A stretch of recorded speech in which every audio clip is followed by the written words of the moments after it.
The story of slay queens in South Africa is more complicated than the glamorous pictures often seen on Instagram and TikTok. The term describes a social and cultural phenomenon centered on fashion, beauty, confidence, social media, luxury lifestyles, and, in some contexts, relationships with wealthy men. However, the meaning of slay queen has changed over time and can be either positive or insulting depending on who uses it. The word slay originally carried a positive meaning in queer and drag communities, where telling someone to slay was a way of celebrating their appearance, confidence, or performance. In South Africa, however, the term gradually developed another meaning. It became associated with young women who appeared to live glamorous, soft lives, wearing designer clothes, going to expensive restaurants and clubs, and displaying their lifestyles online. Social media played a major role in the growth of this culture. Platforms such as Instagram and TikTok made it possible for young women to turn their appearance, personalities, and lifestyles into personal brands. A photograph from a nightclub, a designer handbag, a luxury car, or a holiday could become part of a carefully constructed online identity. For some women, social media also created opportunities for influencing, modeling, entrepreneurship, and entertainment. At the same time, the term became controversial. In South African public conversation, slay queen is sometimes used as an insult to suggest that a woman depends on wealthy men for money or participates in transactional relationships. This has created stereotypes that equate beauty, expensive clothing, and an active social life with a lack of intelligence or morality. South African commentary has criticized this use of the term because it can unfairly judge women simply because of how they dress or present themselves. Behind the glamour is therefore a much bigger story about money, gender, inequality, and social media. South Africa has significant economic inequality, and the visibility of luxury lifestyles can make wealth appear both desirable and attainable. The soft life, presented online, can become a symbol of success, especially for young people who want to escape financial hardship. But social media often shows the finished image rather than the reality behind it.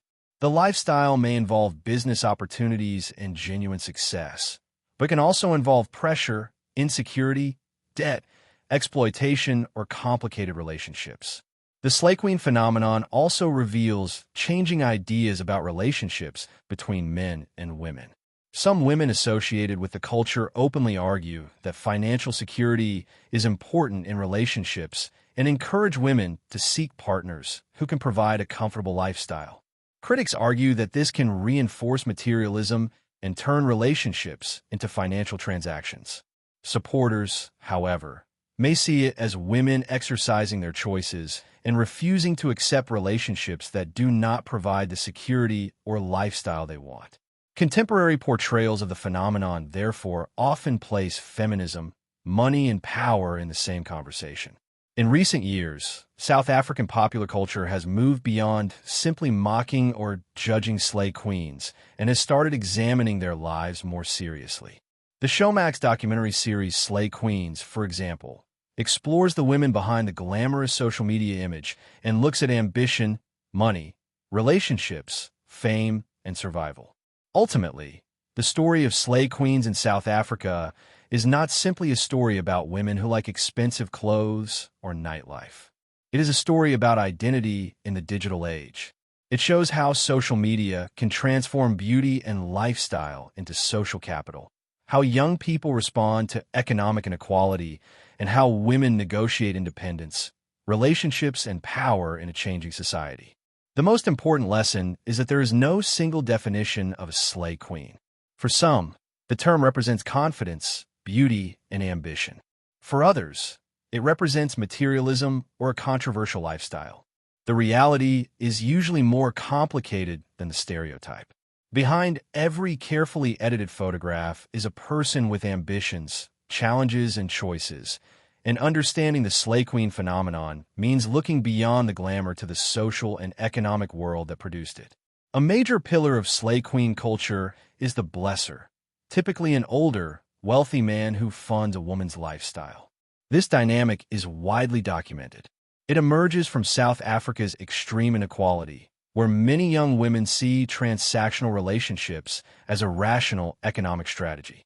Slay queens often openly credit blessers for apartments, cars, handbags, and travel. The arrangement can offer financial security but also exposes women to violence, exploitation, trafficking, and coercion. South Africa has some of the world's highest rates of gender-based violence. This economy is both survival and spectacle, a mirror of South Africa's wealth divide. Slay queen culture is now mainstream, appearing in documentaries, reality shows, and influencer content. Showmax Slay Queens explores the glamour and grit behind the persona, featuring figures like Cyan Bougie and Jackie Famatz. Influencers promote choose finance over romance, rejecting relationships with broke men. This trend is part of a global wave of hyper-capitalist dating content. Viral videos rank men by wealth and women by beauty, echoing global manosphere and high-value discourse. Behind the curated luxury lies emotional and social pressure. Maintaining the persona is demanding and expensive. Public scrutiny is intense. Scandals, backlash, and online hate are common. Some former slay queens describe the lifestyle as emotionally draining and socially risky.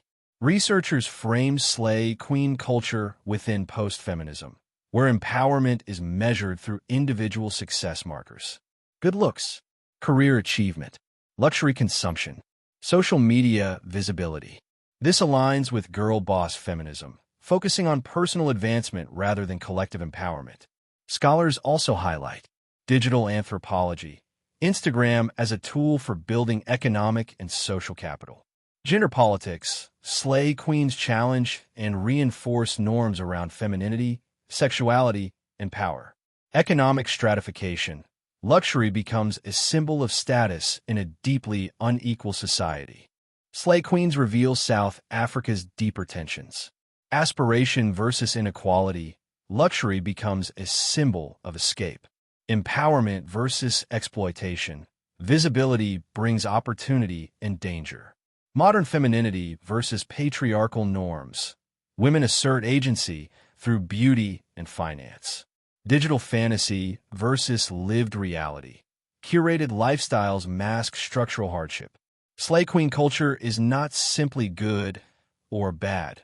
It is a mirror of South Africa's social, economic, and digital landscape. South Africa has Africa's most mature creator economy, driven by high digital ad spend, strong youth participation, and a well-developed brand deal infrastructure. Don't forget to join the family by hitting the subscribe button.